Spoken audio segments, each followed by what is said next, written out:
আপনাদের স্বাগত।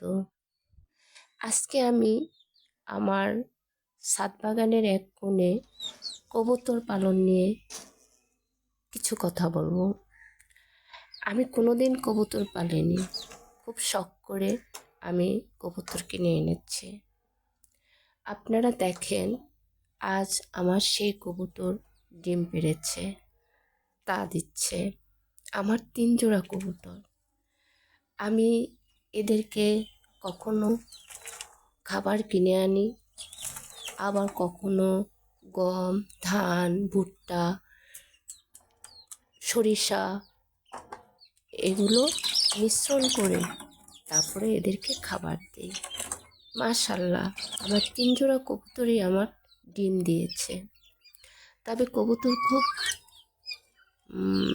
কি বলবো, সেনসিটিভ, যে এরা একটু ডিম ধরলেই ওই ডিমে আর পা দেয় না। আমি এটা বুঝতে পারিনি। এক জোড়া কবুতরের ডিম আমি ধরে ফেলেছি, সেই কবুতর এখন আর সেই ডিমের উপরে বসছে না।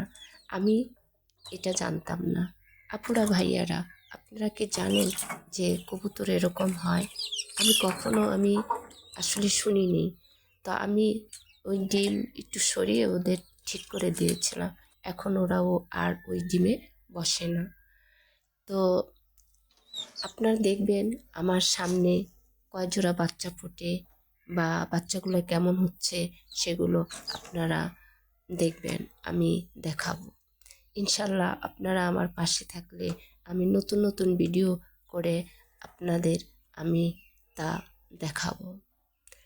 আপনারা আমার পাশে থাকবেন। আসসালামু আলাইকুম সবাইকে।